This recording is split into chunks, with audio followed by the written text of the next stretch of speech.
Vida, concepto y teoría sobre el origen de los seres vivos. Panorama histórico. La preocupación por conocer el origen de los seres vivos que nos rodean es sin duda tan antigua como el momento mismo en que las primeras sociedades humanas iniciaron el proceso de racionalización de sus relaciones de dependencia con la naturaleza y las empezaron a transformar en relaciones de dominio.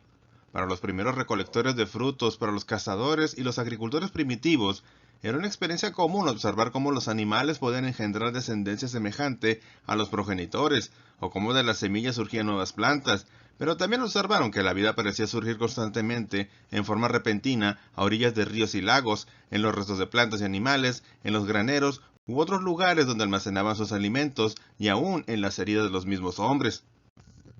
¿Qué es la vida? En la actualidad estamos más cerca de entender el fenómeno de la vida, pero aún desconocemos los mecanismos por los cuales ésta surgió en nuestro planeta. Se han hecho investigaciones en todo el mundo, en los ambientes más duros conocidos por el hombre, desde las profundidades de la Tierra o del océano a las capas más altas de la atmósfera, en lugares con presiones y ambientes tóxicos para la mayoría de los seres vivos. Se han encontrado microorganismos prosperando en estos ambientes, aunque aún no encontramos vida fuera de nuestro planeta. Sí se han encontrado componentes de ella en el polvo y cometas que algunas veces visitan a la Tierra. Principales características de la vida. Desde el punto de vista de la biología, que es el que es el más usado, hace alusión a aquello que distingue a los reinos animal, vegetal, hongos, protistas, arqueas y bacterias del resto de manifestaciones de la naturaleza. Implica las capacidades de nacer, crecer, reproducirse y morir, y a lo largo de sucesivas generaciones, evolucionar. Científicamente podría definirse como la capacidad de administrar los recursos internos de un ser físico de forma adaptada a los cambios producidos en su medio, sin que exista una correspondencia directa de causa y efecto entre el ser que administra los recursos y el cambio inducido en el medio por ese ser, sino una asíntota de aproximación al ideal establecido por dicho ser, ideal que nunca llega a su consecución completa por la dinámica del medio. ¿A qué se considera un ser vivo? En la biología se considera vivo lo que tenga las características organización, formado por células, reproducción, capaz de generar o crear copias de sí mismo, crecimiento, capaz de aumentar en el número de células que lo componen y o en el tamaño de las mismas, evolución, capaz de modificar su estructura y conducta con el fin de adaptarse mejor al medio en el que se desarrolla, homeostasis, utiliza energía para mantener un medio interno constante, movimiento, desplazamiento mecánico de alguna o todas sus partes componentes. Se entiende como movimiento a los tropismos de las plantas e incluso al desplazamiento de distintas estructuras a lo largo del citoplasma. Rasgos principales de las estructuras orgánicas. Número 1. Un organismo requiere aporte externo de energía para poder sostener su ciclo metabólico. Dada la tendencia constante a degradar la usada, se establece una resistencia que ofrece toda materia viva a ser animada. Este hecho se hace evidente al observarse la tendencia a degradar la materia inerte, es decir, se alimentan para no morir. 2. Un organismo usa todos los recursos disponibles y compatibles con su estructura para perpetuar su esquema molecular, ADN, desechando lo inservible y desarrollando lo útil. En las estructuras vitales más complejas, esto se observa por el hecho de que crecen y se desarrollan. 3. Un organismo es receptivo a los estímulos del medio ambiente, siendo este el único medio por el cual poder reponer los recursos perdidos. Si deja de responder, dejará de ser materia viva. 4. Un organismo responde a un medio favorable activando los procesos que le permitirán duplicar su esquema molecular y transferir sus funciones de manera que fomente ese esquema al máximo de sus facultades vitales. En función de los recursos disponibles del medio, estas facultades serán más o menos intensas. A continuación, mostraremos algunas de las historias y mitos sobre la creación del universo y la Tierra, mismos que se han utilizado para explicar cómo es que la vida surgió en nuestro planeta y con ello nosotros los seres humanos. El primero de ellos y uno de los más conocidos es la historia del Génesis, en donde Dios creó todo lo que está en nuestro planeta y en el universo en 7 días. Siguiendo el relato del Génesis, se nos narra el origen de la humanidad. En el relato, Dios forma a un hombre a su imagen y semejanza, formándolo del barro, y lo llamó Adán. Poco después, de una de sus costillas, forma a la mujer, a la cual llama Eva. Todo parecía que sería felicidad hasta que un día, Eva se encuentra con una serpiente que le engaña y la hace comer de un fruto de un árbol que estaba prohibido. Después se lo da de comer a Adán, y ambos se dan cuenta de su desnudez y otras cosas. Dios se da cuenta de la violación a su mandato y enojado los expulsa del paraíso y condena a Adán y a Eva a vivir eternamente en dolor en el exterior de este jardín.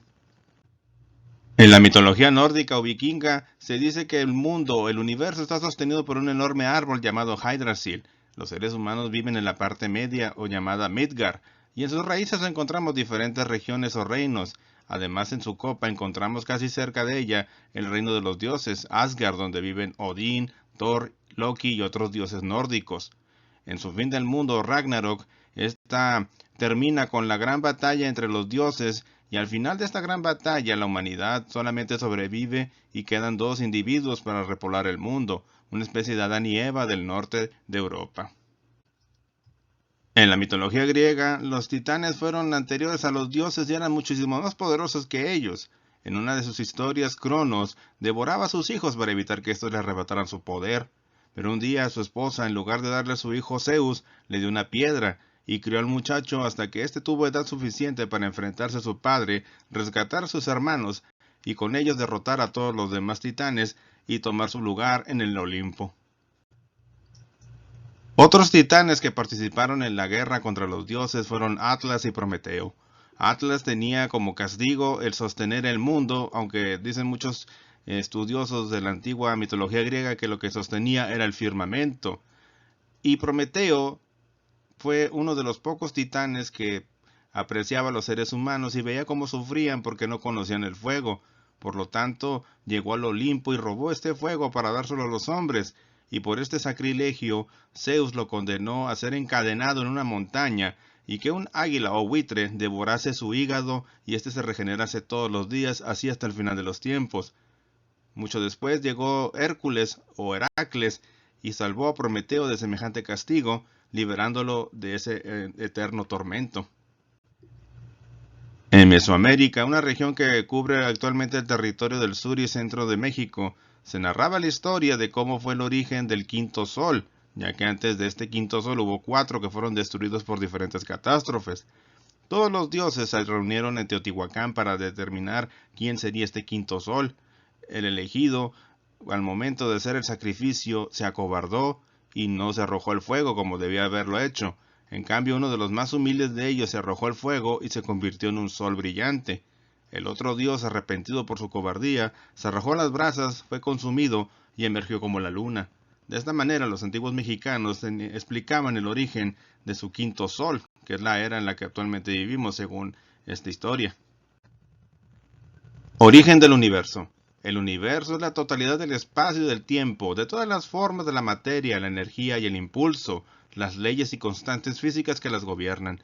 Sin embargo, el término universo puede ser utilizado en sentidos contextuales ligeramente diferentes para referirse a conceptos como el cosmos, el mundo o la naturaleza. Observaciones astronómicas indican que el universo tiene una edad de 13.73 más o menos .12 millardos de años y por lo menos 93.000 millones de años luz de extensión. El evento que se cree que dio inicio al universo se denomina Big Bang. En aquel instante, toda la materia y la energía del universo observable estaba concentrada en un punto de densidad infinita. Después del Big Bang, el universo comenzó a expandirse para llegar a su condición actual y continúa haciéndolo. Teoría del Big Bang. Esta teoría deriva de las teorías especial y general de la relatividad de Albert Einstein, 1905-1915. Al resolver las ecuaciones de Einstein, los resultados muestran un universo con un inicio y en constante expansión. Debido a esto, Einstein inserta la llamada constante cosmológica para frenar la expansión del universo. Friedman y Lemaitre son los primeros en postular un universo en expansión producto de una gran explosión. Edwin Hubble observa la expansión del universo al estudiar las cefeidas, pequeños cúmulos de estrellas, de algunas nebulosas que anteriormente se creían que eran parte de la galaxia Vía Láctea. Hubble descubre que las galaxias se separan las unas de las otras a una enorme velocidad. Fred Hoyle no estaba de acuerdo con la teoría al defender el estado estacionario, que considera que el universo es eterno y uniforme en cualquier dirección y que la creación y destrucción de materia y energía ocurre en una proporción dada que permite la estabilidad del universo. George Gamow propone en 1948 que para probar la existencia del Big Bang deben de buscarse los residuos de la explosión. En la década de 1960, Arnold Penzias y Robert Wilson descubren la radiación de fondo de microondas del Big Bang. Edwin Hubble realizó una serie de observaciones en Monte Palomar de diferentes galaxias. encontrando que éstas se separan las unas de las otras. Esto iba en contra de las ideas de su época de un universo constante y eterno.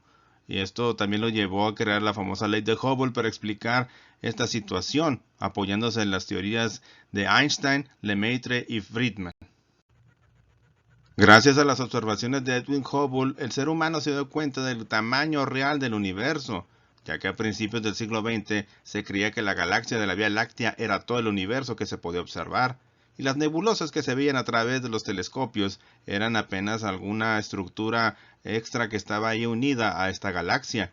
Por lo tanto, la nebulosa Andrómeda se creía que era parte integral de la galaxia, hasta que Hubble se dio cuenta de que era otra galaxia que estaba muy lejos, a más de 2 millones de años luz de distancia de la Vía Láctea. Y así, conforme las observaciones se fueron mejorando, se dieron cuenta de que el universo era muchísimo más grande de lo que se creía a principios del siglo XX.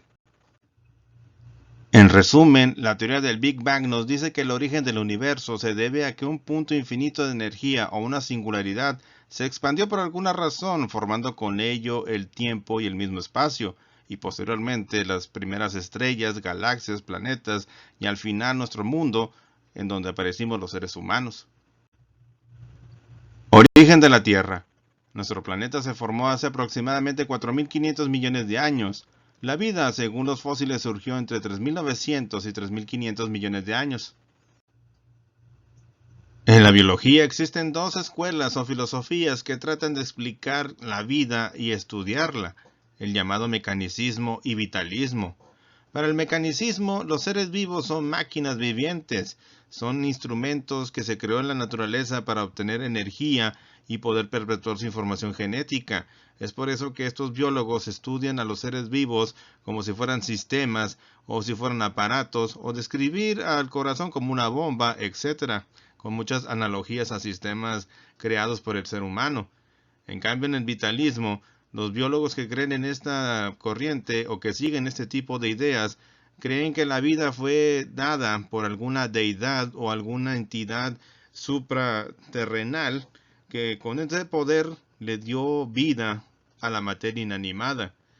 Y pues algunos de estos preceptos han sido abandonados y otros han sido revalorizados o tal vez modernizados conforme ha mejorado los mecanismos de observación de la naturaleza y la información que tenemos sobre la misma. Los seres vivos fueron creados por un diseñador. Aunque el origen del razonamiento desde el diseño se remonta a Cicerón, se le atribuye a William Paley, un pastor protestante inglés, en 1802, el haber publicado un tratado donde equiparó la complejidad de la vida con la de un reloj encontrado en un prado, cuya simple existencia presupone, a su vez, la existencia de un relojero o un diseñador. Esta teoría se convirtió rápidamente en un elemento de la ortodoxia científica e incluso Charles Darwin lo compartió en los inicios de su trayectoria profesional. Además de los mitos y las historias de las diferentes religiones y países para explicar el origen y la diversidad de los seres vivos, hubo científicos como Georges Cuvier que se adhirieron a la idea de las catástrofes o al catastrofismo para explicar el origen y la diversidad de los seres vivos, incluyendo en ellos los diluvios, aunque de una manera más científica y menos religiosa. Otros científicos veían que los seres vivos siempre habían sido iguales en este tiempo y en anteriores. Para Louis Agassiz, la Tierra habría estado poblada por toda una sucesión de flora y fauna independientes entre sí, producto de una serie de actos creadores. Se llegaron a contabilizar 27, seguidos de aniquilaciones catastróficas. Sin embargo, para el filósofo David Hume, siglo XVIII, el razonamiento desde el diseño conduce en última instancia a la pregunta siguiente: ¿quién diseñó al diseñador? La ausencia de una explicación obvia desde el punto de vista natural es una pobre razón para no seguir investigando. Los implicados en esta controversia, desde Paley hasta los denominados creacionistas del diseño inteligente, argumentan en esencia, no lo sé, de manera que todo debe de proceder de Dios. Como forma de razonamiento, no es un buen sustituto de la ciencia.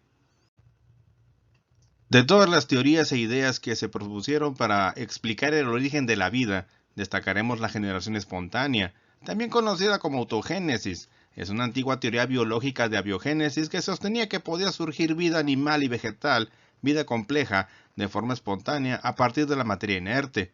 En este grabado antiguo sobre la generación espontánea, Las hojas de un árbol, si caían al agua, originaban peces. Si caían al suelo, a partir de ellas se desarrollaban, por ejemplo, aves. Experimento de Van Helmont sobre la generación espontánea.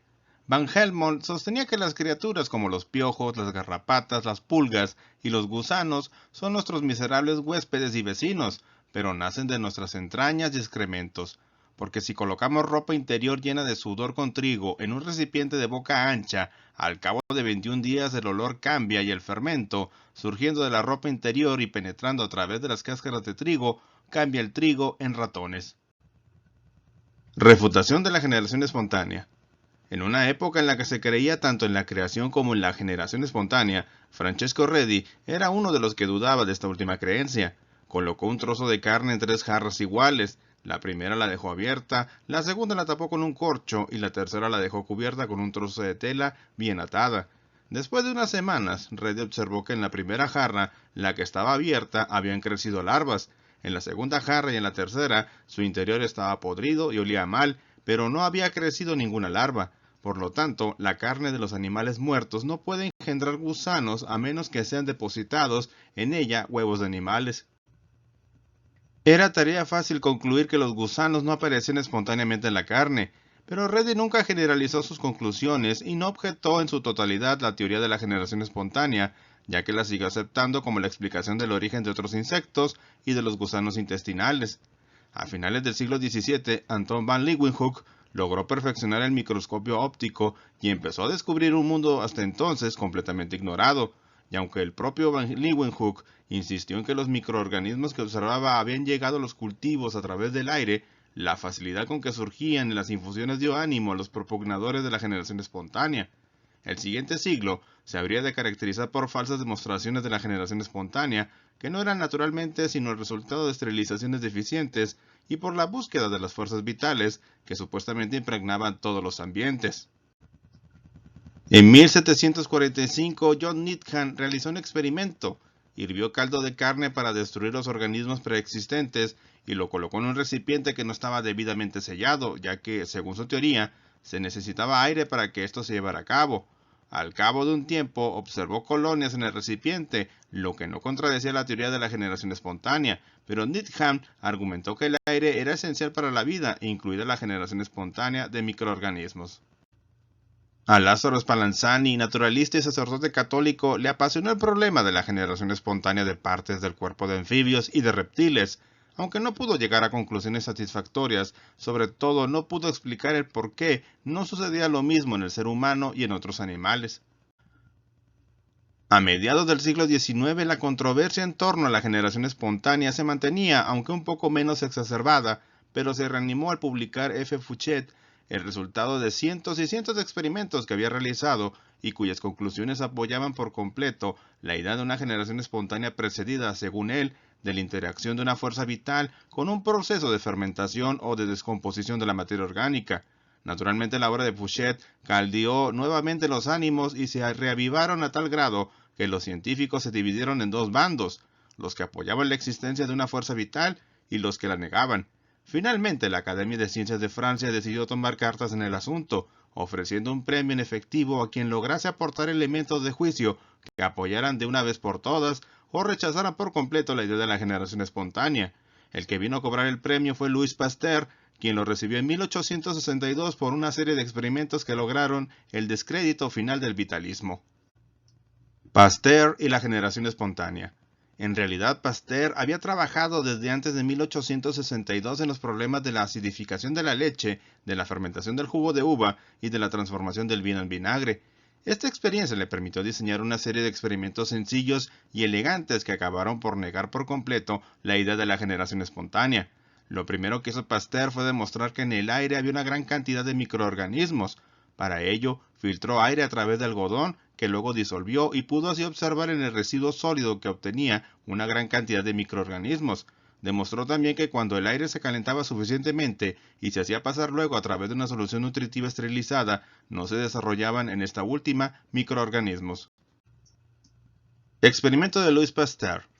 Diseñó entonces sus famosos matraces de cuello de cisne en los que colocó soluciones nutritivas que hirvió hasta esterilizarlas. Al enfriarse las soluciones, El aire volvía a entrar al matraz, pero los microorganismos o esporas quedaban atrapados en el cuello del matraz sin entrar en contacto con el caldo nutritivo que permanecía inalterado. Cuando este cuello se rompía, el líquido rápidamente se descomponía, mostrando así que el hervor no lo había dañado. Y como el aire había estado siempre en contacto con la solución, los vitalistas no podían alegar que este también se hubiese estropeado.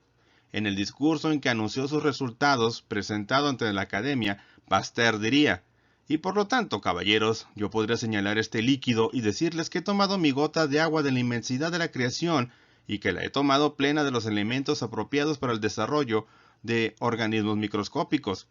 Y espero, observo, pregunto, rogándole que recomience para mí el hermoso espectáculo de la creación primera, pero es mudo, mudo desde estos experimentos que fueron iniciados hace varios años. Es mucho porque lo he mantenido aislado de la única cosa que el hombre no sabe producir, de los gérmenes que flotan en el aire, de la vida, porque la vida es un germen y un germen es la vida. La doctrina de la generación espontánea no se recuperará jamás del golpe mortal que le asestó este simple experimento.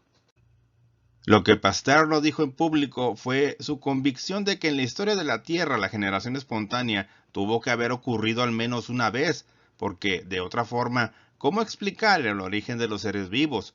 Ciertamente los experimentos de Pasteur representaron un triunfo de la ciencia contra el oscurantismo y el misticismo de los vitalistas, pero también vinieron a colocar en aprietos a los científicos que se quedaban por el momento sin la única teoría que explicaba el origen de la vida en la Tierra.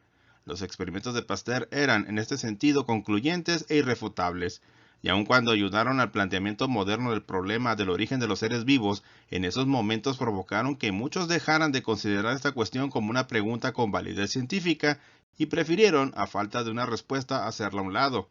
En realidad, Darwin y Engels, cada uno en forma independiente, habían ofrecido ya una alternativa que permanecería, sin embargo, ignorada por mucho tiempo. Mecanicismo. La atención que trajeron sobre sí los resultados de los experimentos de Pasteur habría de provocar el abandono parcial del estudio del origen de la vida. Convencidos de que únicamente los seres vivos eran capaces de sintetizar sustancias orgánicas y de que la generación espontánea era imposible, los hombres de ciencia se vieron en un aparente callejón sin salida, y fueron muchos los que optaron por ignorar el problema, seguros de que no tenía solución. Pero no todos compartían este desdén por una cuestión tan fundamental. Algunos, como los científicos que pertenecían a las escuelas mecanicistas, trataron de resolverlo, aunque infructuosamente, al proponer que en el pasado había surgido, gracias a un feliz accidente, una molécula viviente. Tal molécula viviente, postulaban, fue capaz de reproducirse y convertirse así en el ascendiente común de todos los seres vivos. Pero una hipótesis que depende tanto del azar no es comprobable experimentalmente y se enfrentó sin éxito a las conclusiones de los experimentos de Reddy, de Spallanzani y de Pasteur. La teoría de la panspermia. Otra posible solución fue sugerida por Arrhenius en 1908, quien propuso lo que él llamó la teoría de la panspermia. De acuerdo con esta, la vida habría surgido en la Tierra desarrollándose a partir de una espora o una bacteria que llegó del espacio exterior y que a su vez se habría desprendido de un planeta en el que hubiese vida. A la teoría de la panspermia, sin embargo, era fácil oponer dos argumentos. Por una parte, las condiciones del medio interestelar son poco favorables para la supervivencia de cualquier forma de vida, incluyendo las esporas, y por otro lado, Arrhenius no solucionaba el problema del origen de la vida, ya que no explicaba cómo se podría haber originado en ese otro planeta hipotético del cual se habría desprendido la espora o la bacteria. Darwin, Engels y el evolucionismo. A partir de la segunda mitad del siglo XIX, el pensamiento científico había sufrido una transformación revolucionaria con la aparición de la obra de Charles Darwin, El origen de las especies. Si bien es cierto que muchos autores anteriores a Darwin se habían preocupado por el problema de la evolución de las especies, él fue el primero en proponer que las especies no son invariables, sino que, basado en su teoría de la selección natural, postulaba que cambiaban constantemente.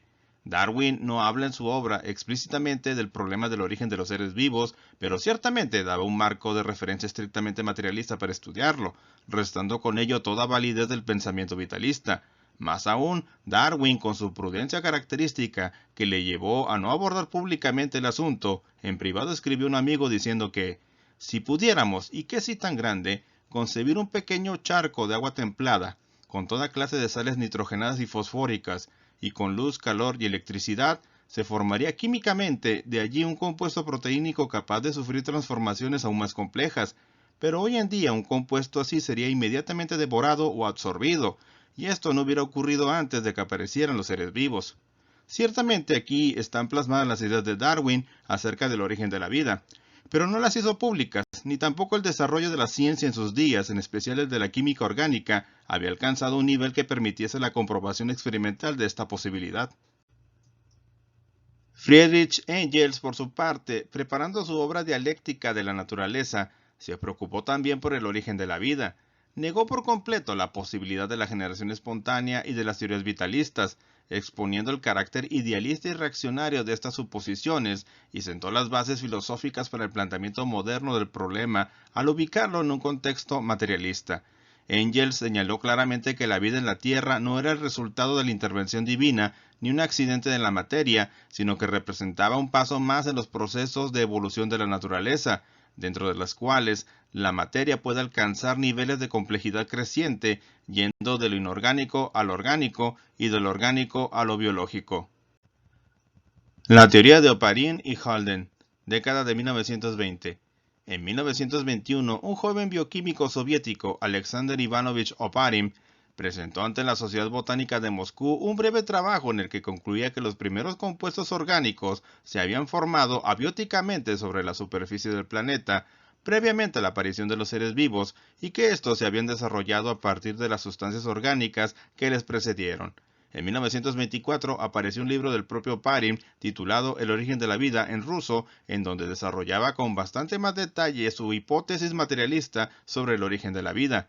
En este trabajo, ahora una obra clásica de la ciencia, sugirió que recién formada la Tierra, cuando aún no había aparecido sobre ella los primeros organismos, la atmósfera era muy diferente a la actual. De acuerdo con Oparin, esta atmósfera primitiva no contenía oxígeno libre, sino que tenía un fuerte carácter reductor debido a la presencia de hidrógeno y de compuestos como el metano y el amoníaco. Estos compuestos, continuó Oparin, habrían reaccionado entre sí gracias a la energía de la radiación solar, de la actividad eléctrica de la atmósfera y de fuentes de calor como los volcanes, y habían dado como resultado la formación de compuestos orgánicos de alto peso molecular, los que disueltos en los océanos primitivos habrían de dar origen a su vez a los primeros seres vivos. Oparin también diría: no existe ninguna diferencia fundamental entre un organismo viviente y la materia que llamamos inanimada.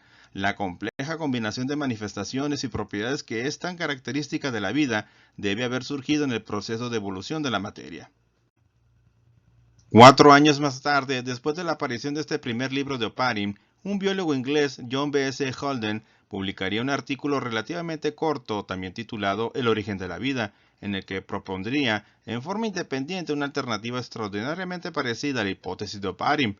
De acuerdo con el trabajo de Holden de 1928, la Tierra había tenido originalmente una atmósfera formada por dióxido de carbono, amoníaco y agua, pero carente de oxígeno libre. Al interaccionar la radiación ultravioleta de origen solar con esta atmósfera, se había formado una gran cantidad de compuestos orgánicos, entre los cuales estaban presentes azúcares y aminoácidos necesarios para la aparición de las proteínas. Holden proseguía diciendo que estos y otros compuestos orgánicos se habían ido acumulando lentamente en los mares primitivos, formando la llamada sopa primigenia, de donde habían surgido a su vez los primeros organismos. En 1949, John D. Bernal argumentó que en estos océanos primitivos la concentración de compuestos orgánicos era demasiado baja para garantizar la formación de medios más densos como el citoplasma, por lo que sugirió que las reacciones de condensación, que aseguraban la formación de polímeros y macromoléculas necesarias para la aparición de la vida, debieron haber tenido lugar en las arcillas formadas en pequeños charcos y lagunas poco profundas, sujetas a desecaciones periódicas. El replanteamiento del problema. La teoría de Oparin-Holden habría de influir de una manera decisiva sobre prácticamente todos los científicos que se preocuparon por el problema del origen de la vida a partir de 1930, gracias a que sus planteamientos abrían por una parte la posibilidad de experimentar diversas alternativas y por otra el desarrollo de diversas disciplinas científicas como la bioquímica, la astronomía, la geología y muchas otras más que permitieron ir reconstruyendo los procesos de evolución previos a la aparición de la vida en la Tierra. Una de las comprobaciones experimentales más espectaculares se dio en 1953 cuando Stanley L. Miller, trabajando bajo la dirección de Harold C. Urey, demostró que era posible simular en el laboratorio la atmósfera primitiva de la Tierra y repetir los procesos de formación abiótica de moléculas orgánicas, entre las cuales destacaban los aminoácidos. Se empezaron a acumular así, en forma sistemática, evidencias que ubicaban el origen de la vida en la Tierra dentro del marco de evolución del universo mismo, dando respuestas cada vez más completas a las preguntas sobre el origen de las moléculas fundamentales para los seres vivos, sobre su evolución pasada, presente y futura, y aún sobre la naturaleza de la vida misma. El experimento Miller-Urey, 1953. En este esquema se representa el experimento realizado por estos dos bioquímicos en 1953. En el punto número 1, el agua se calienta con una llama para producir vapor. En el punto número 2, el vapor de agua se mezcla en un matraz con los gases teóricos de la Tierra primitiva, metano, amoníaco e hidrógeno. En el punto número 3, unos electrodos producen una chispa que simula un rayo. En el punto número 4, un tubo de refrigeración condensa las muestras. En el punto número 5, receptáculo para captar moléculas orgánicas. Miller hizo funcionar el experimento durante una semana hasta que surgieron aminoácidos. El aparato es un sistema cerrado y estéril, formado por tubos de cristal y flascos conectados entre sí. De este experimento se han repetido en muchas ocasiones y se han utilizado como fuentes de energía, elementos radioactivos, rayos ultravioleta y otras fuentes que han demostrado que es posible que en estas condiciones primitivas se condensaran y produjeran moléculas orgánicas complejas como los aminoácidos, lípidos e inclusive azúcares. Y todo esto nos demuestra que estas condiciones, que pueden ser similares en otros mundos, también podrían producir vida, aunque hasta ahora la única vida que podemos describir es la que está presente en el planeta Tierra. Así, aun cuando en 1863 Darwin escribió, no sin cierta ironía, que es un disparate hablar sobre el origen de la vida, se podría hablar igualmente sobre el origen de la materia misma. Hoy sabemos que en efecto el origen de los seres vivos está íntimamente ligado a los procesos de evolución química del universo que determinaron la aparición de los elementos que forman a los organismos y que crearon las condiciones adecuadas para su origen y desarrollo. Hemos llegado al final de este video. Por mi parte no me queda más que agradecerles y dejarles aquí la fuente de información consultada. Espero que la información que han recibido sea de su interés. Por mi parte no me queda más que despedirme y esperarlos en el próximo video. Muchas gracias y hasta pronto.